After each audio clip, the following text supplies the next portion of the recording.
Latest எபிசோடுகளை விளம்பரங்களே இல்லாமல் காணுங்கள்.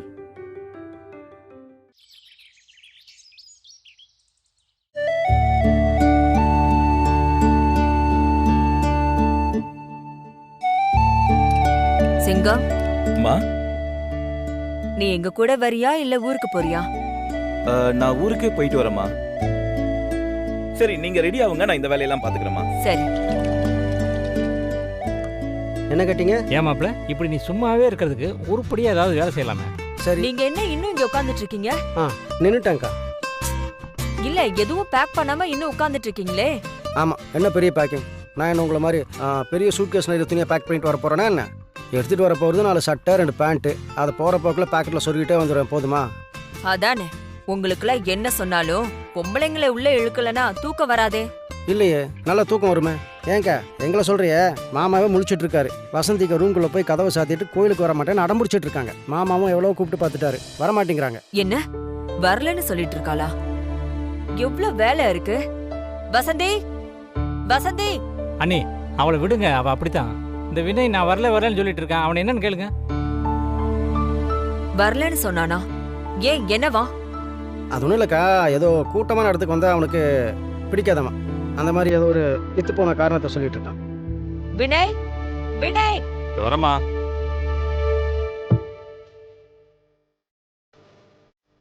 என்னடா, என்னமோ கோயிலுக்கு வரமாட்டேன்னு சொன்னியாமே? டேய், என்னமோ நீ வரேன்னு சொல்லி நீ வரமாட்டேன்னு எங்கள் அக்கா கிட்ட சொன்ன மாதிரி முறைக்கிற. நீ வரமாட்டேன்னு சொன்னதானே எங்கள் அக்கா கிட்ட சொன்னேன். அங்க என்னடா பாக்குற? சொல்லு, என்ன பிரச்சனை உனக்கு? மா, நான் இப்போ இருக்கிற மனநிலைமையில் இந்த கோயில் கொண்டாட்டம்லாம் விருப்பம் இல்லைம்மா. எங்கேயாவது கொஞ்சம் தனிமையாக நிம்மதியாக இருக்குன்னு தோணுது. கோயிலுக்கு போறது மன அமைதியை தேடிதான் வினய். மா, என்னம்மா, அங்கே எல்லாருமே இருப்பாங்க. அவங்க எல்லாரும் முன்னாடி நான் சந்தோஷமாக இருக்கிற மாதிரி நடிக்க வேண்டி வரும். அதெல்லாம் எனக்கு செட் ஆகாதுமா. ஐயா, அதெல்லாம் ஒன்றும் இல்லைக்கா. இவனுக்கு மித்ராவுக்கு நடுவில் இருக்கிற ரிலேஷன்ஷிப் டிராஃபிக் ஜாமில் போயிட்டு இருக்குல்ல, இடுப்புக்கல்றான், அதனால வரமாட்டேன்னு சொல்கிறான். இங்க பாரு வினய், இந்த மாதிரி திருவிழா தேரோட்டம்லாம் எதுக்குன்னு தெரியுமா? சில மன கஷ்டங்கள்லாம் இருந்தா அதை விட்டு வெளில வர்றதுக்கு தான். நீயும் வா, எல்லாம் சரியாயிரும். ஆமாம், வாமாப்ல. நம்ம ஊர் பக்கம் போயே ரொம்ப நாள் ஆச்சு. எல்லாரும் நம்ம வருவோன்னு ஆர்வமா வெயிட் பண்ணிட்டு இருப்பாங்க. இந்த நேரத்துல நீ வரலனா நல்லா இருக்காது.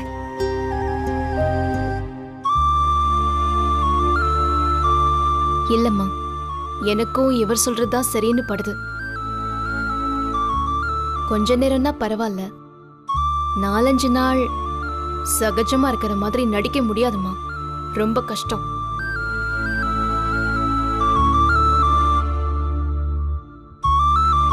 அம்மா, நீங்க வேணா எல்லாரும் போயிட்டு வாங்க, நான் இங்கேயே இருக்கேன். இப்ப நீயும் ஆரம்பிச்சிட்டியா? இந்த பூஜைக்கு வீட்டு மருமகளுக்கு தான் கண்டிப்பா வரணும். நீ பேசாம இரு வினய். கண்டதையும் பேசாம போய் ஒழுங்கா கிளம்புற வழிய பாரு. மா, வரலன்னா விட. நீங்களாம் போங்க, போய் குடும்பமாக சந்தோஷமாக இருந்துட்டு வாங்க. டேய், நாங்களா குடும்பமா போகணும்னு அப்ப நீ யாரா? அம்மா, இப்ப நான் வர்றதுதான் பிரச்சனைனா நான் வரலம்மா. நீங்க அவரையே கூட்டிட்டு போயிட்டு வாங்க. இப்போ நீ அங்கே வர்றதுதான் பிரச்சனைன்னு நான் சொன்னேன்னா? ஏன் என்ன நடந்தாலும் அதை ஒன்னே என்னையும் கனெக்ட் பண்ணி பேசிட்டே இருக்க? ஹலோ, நான் உங்ககிட்ட பேசவே இல்லை, நான் அம்மா கிட்ட தான் பேசிட்டு இருக்கேன். அவங்க ஏன் அம்மா? போதும், 2 பேரும் நிறுத்துறீங்களா? நீங்க 2 பேரும் கோயிலுக்கு வந்துதான் ஆகணும். யாரையும் விட்டுட்டு போக முடியாது. அதுவும் இல்லாம கோயிலுக்கெல்லாம் போறதே அங்க போனா ஏதாவது நல்லது நடக்கணும்னு தான். புரியுதா? போங்க, போய் கிளம்புற வழியை பாருங்க.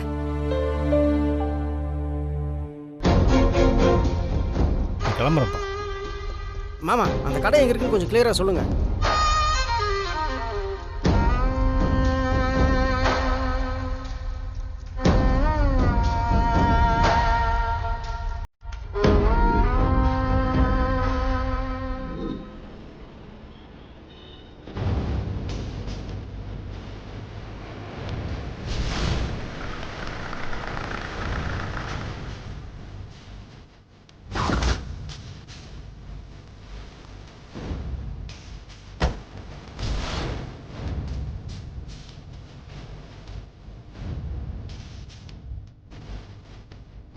பண்ணி மேடம். ம்.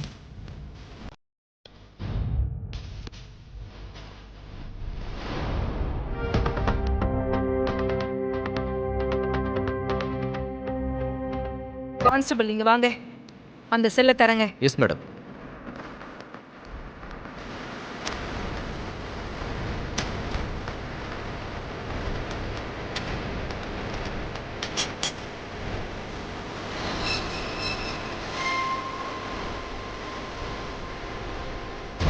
மேடம், நீங்க என்ன பண்ணிட்டு இருக்கீங்க தெரியுமா?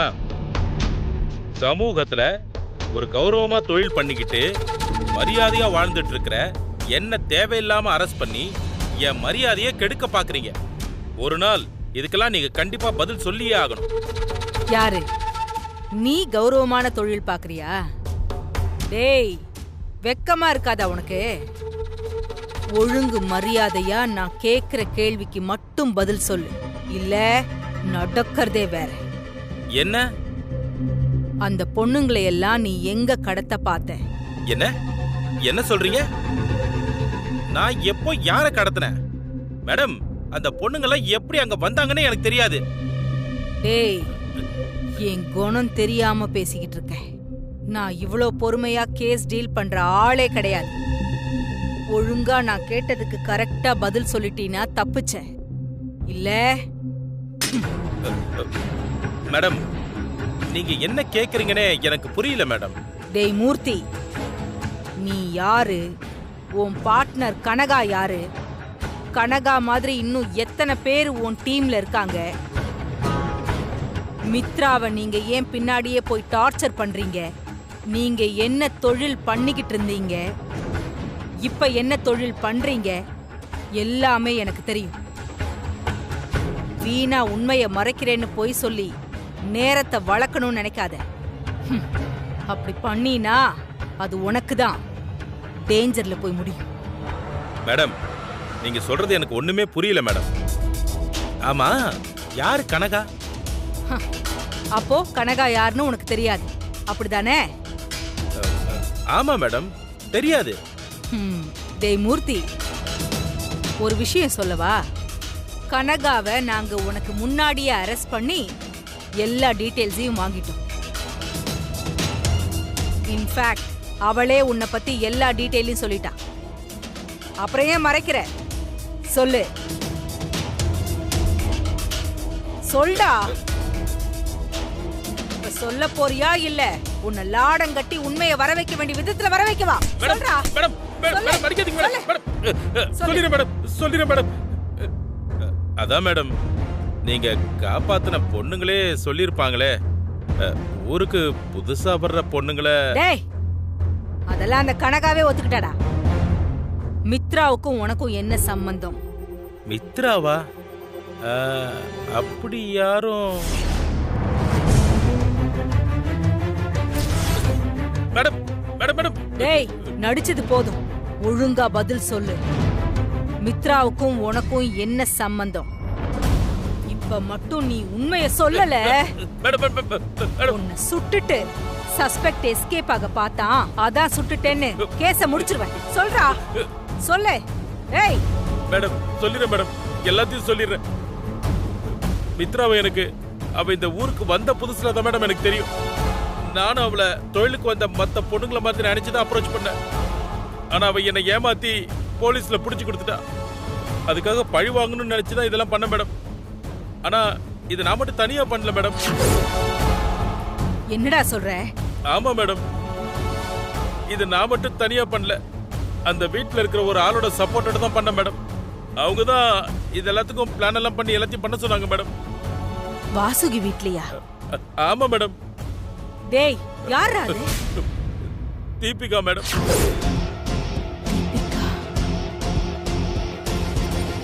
ஏய், ஏதாவது பொய்ய சொல்லி தப்பிக்கணும்னு பார்த்த? மேடம், உண்மைதான் மேடம், என்ன நம்புங்க.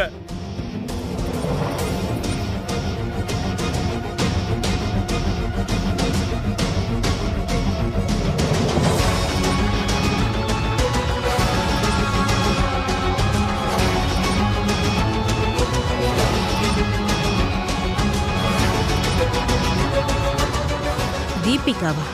அவ ஏன் இதெல்லாம் பண்றா? இத உடனே வாசுகி நாலேஜுக்கு கொண்டு போகணும்.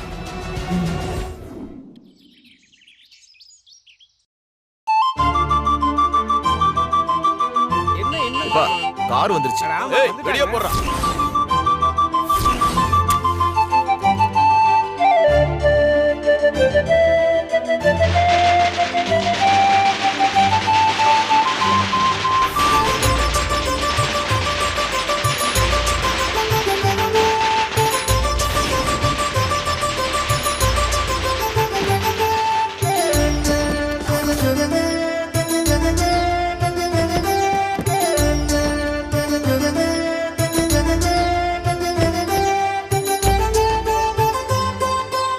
வணக்கம் வணக்கம். வாங்க தம்பி. வணக்கம். ரொம்ப சந்தோஷமா நீங்க வந்ததுல.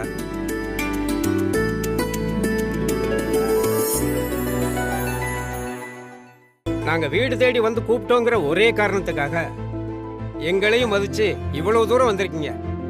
ரொம்ப ரொம்ப சந்தோஷமா.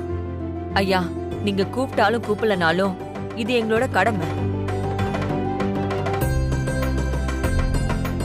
யாரு விட்ட சாபமோ தெரியல, 20 வருஷமா நாங்க இந்த கோயிலுக்கு வர முடியாம போயிடுச்சு. அது எங்களோட தப்புதான். ஊர்ல இருக்கிற சாமி எல்லாத்தையும் கும்பிட்டாலும் ஊர் தெய்வத்தை கும்பிடுறதா குடும்பத்துக்கு நல்லதுன்னு சொல்லுவாங்க. இவ்ளோ நாளா தவறி போனது உங்களால மறுபடியும் எங்களுக்கு இந்த பூஜைய பாக்குற பாக்கியம் கிடைச்சிருக்க. நீங்க சொல்றத கேட்கும்போது எங்களுக்கு ரொம்ப சந்தோஷமா இருக்குமா. ஆனா அதுல ஒரு சின்ன குறை. நம்ம டாக்டர் வந்திருந்தா மனசுக்கு நிறைவா இருந்திருக்குமா. பெரியவரே, நாங்கெல்லாம் வரும்போது அண்ணன் மட்டும் வரமாட்டேன்னா சொல்லுவாரு. அவர் தான் எங்களை முந்திக்கிட்டு ஆளா கோயிலுக்கு புறப்பட்டாரு. ஆனா திடீர்னு அவசரமா ஒரு ஆபரேஷன் பண்ணணும்னு ஹாஸ்பிட்டல்ல இருந்து ஃபோன் வந்துச்சு. எங்களை நீங்கெல்லாம் போங்கன்னு அனுப்பி வச்சுட்டு அவர் ஹாஸ்பிட்டல் போயிட்டாரு. அவர் வர முடியாதனால தான் இந்த 2 பொண்ணுங்களையும் உதவிக்கு அனுப்பியிருக்காரு. அண்ணன் என்ன நம்மளை மாதிரியே வேலை பார்க்குறாரு. நினச்ச நேரத்தில் நினச்ச இடத்துக்கு போகிறதுக்கு. உசுரை காக்கிற தொழில் செய்கிறவங்களுக்கு குடும்பம், குழந்தைங்க, இந்த குலதெய்வம் எல்லாமே 2ஆம் பட்சம் தானே. நீங்க சொல்றது வாஸ்தவம் தான் தம்பி. கோவிலுக்கு வந்து சாமியை கும்பிட்டு பாவத்தை கழுவுறதை விட வழியில துடிக்கிற உசுரை காப்பாத்தி அந்த குடும்பத்தோட கண்ணீரை துடைக்கிறது பெரிய புண்ணியம். மகராசன் கோவிலுக்கு வரதை விட ஹாஸ்பிட்டலுக்கு போனதா சரி.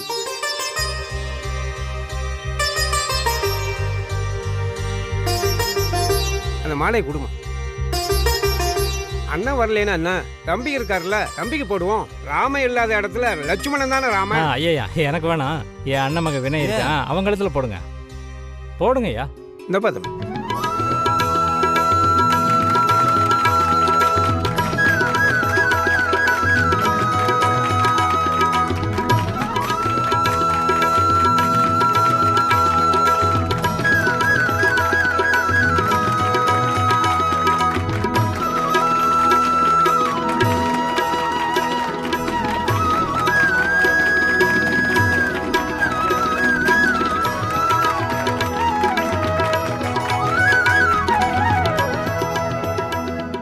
ஆமாம், இந்த மாலை மரியாதை சால்வான்னு இப்படி அமர்க்கலமாக வரவேற்கிறாங்க.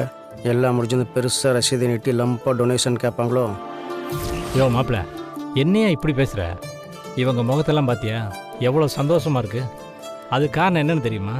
இந்த ஊர்லேயே ஒரு சாதாரண ஏழை குடும்பத்தில் பிறந்து டவுனுக்கு போய் டாக்டரு ஹாஸ்பிட்டலும் வளர்ந்து ஒரு ஆளாகி இருக்கார் இல்லையா, அது அவங்களுக்கெல்லாம் பெருமைப்பா. நம்முள்ள ஒருத்தன் ஆளாகி நிற்கிறானேங்கிற சந்தோஷத்தை தாண்டி அவங்களுக்கு வேற எதுவுமே இல்லைப்பா.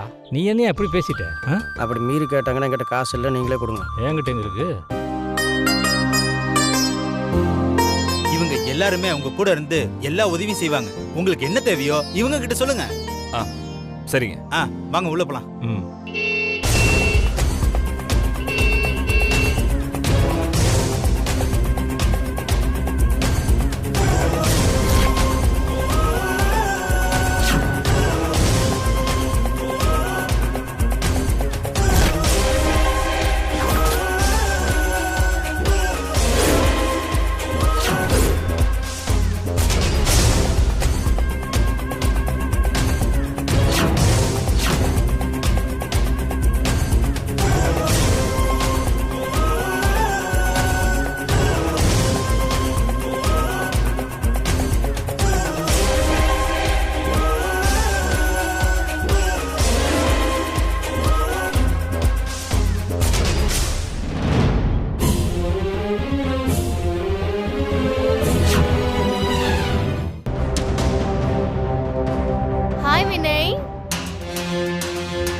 டாக்டர் குடும்பத்துல நானும் ஒருத்தி தான். எனக்கெல்லாம் மாலை மரியாதை கிடையாதா? திவ்யா ஏன் இப்படி பேசுற? என்னம்மா இப்படி சொல்லிட்டீங்க? டேய், அந்த மாலை துண்டெல்லாம் எடுத்துட்டு வாடா. ஐயோ பெரியவரே, நான் சும்மா விளையாட்டுக்கு தான் சொன்னேன். எனக்கும் டாக்டர் ஃபேமிலிக்கும் எந்த சம்பந்தமும் இல்ல.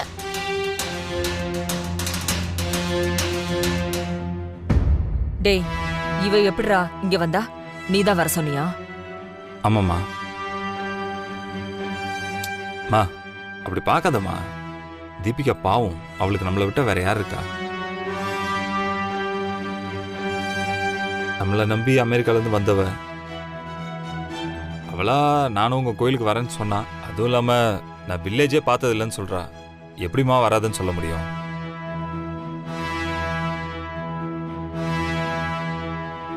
சரி சரி, உள்ள அழைச்சிட்டு வா.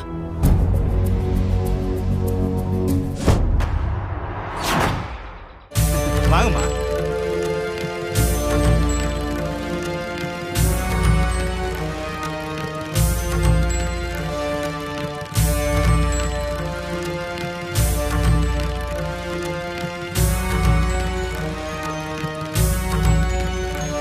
என்ன கருவறையில் சாமி சிலையை காணோம்? யாராவது ஆட்டையை போட்டு போயிருப்பாங்க. ஆமாம், அப்போ இப்போ சிட்டிக்குள்ளே அவ்வளவு செக்யூரிட்டி இருக்குது, சிசிடிவி கேமரா இருக்குது, அங்கேருந்தே ஆட்டையை போட்டு போகிறாங்க. இந்த கோயில் இருக்கிற இடத்துல யாருமே இல்லை. கண்டிப்பாக நான் ஆட்டையை போட்டிருப்பான், எங்கேயாவது விற்றுருப்பான். ஏப்பா இவன் இவ்வளவு லென்த்தாக பேசுறத பார்த்தா இவன் தான் ஆட்டையை போட்டிருப்பான்னு நினைக்கிறேன். நான் இன்னும் அந்த அளவுக்கு டெவலப் ஆகல மாமா. அப்படியே ஆயிட்டாலும் நீங்க எது சொல்ல நினைச்சதுப்பா? இவர் வாய்க்கு ஊருக்காரன் கட்டி வச்சு உதைக்க போறாங்க. சும்மா இருப்பா. நீங்க சாமி இங்க பத்திரமா தான் இருக்கு. இங்கே என்ன எங்க லென்ஸ் வச்சு பார்க்கணுமோ? தம்பி, என்ன கொஞ்சம் பேச விடுறீங்களா? சொல்லுங்க. நான் முழுசா சொல்லி முடிக்கல, அதுக்குள்ள குறுக்க பேசினா எப்படி? அது பிறவி குணம், பரவாயில்ல சொல்லுங்க. யோ வாய முடியா. ஐயா நீங்க சொல்லுங்க. அதாவதுப்பா, தம்பி சொல்ற மாதிரி சாமியோட பாதுகாப்புக்காக அப்படி செஞ்சாங்களா, இல்ல கோவிலோட சடங்கு சம்பிரதாயத்துக்காக அப்படி செஞ்சாங்களான்னு எனக்கு தெரியலம்மா. ஆனா நம்ம பல தலைமுறைகளா இதை கடைபிடிச்சுக்கிட்டு வரோம்.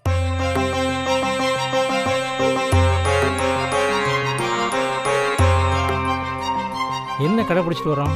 அதாவது ரகுவரா, இந்த கோயில்ல எப்பெல்லாம் பூஜை திருவிழான்னு வருதோ அப்பெல்லாம் பெட்டிக்குள்ள இருக்கிற சாமியை எடுத்து கருவறையில வச்சு சாமியை கும்பிட்டுட்டு விசேஷம் முடிஞ்சதும் மறுபடியும் சாமியை எடுத்து பெட்டிக்குள்ள வச்சு பரணி மேல ஏத்தி வச்சிருவோம்.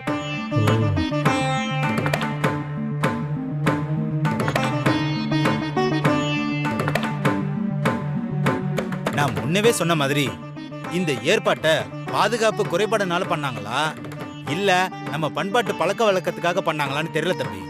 ஆனா தலைமுறையா பண்ணிக்கிட்டு வரோம். இப்ப கூட நாளைக்கு சாமிக்கு பூஜை பண்ண போறோம். அதுக்கு முறைப்படி நாளைக்கு சாமியை பெட்டில இருந்து வெளியே எடுத்து கருவறையில வைக்க போறோம். அப்போ இப்ப சாமி எங்க இருக்கு? வாங்க, நான் உங்களுக்கு காமிக்கிறேன். வாங்க.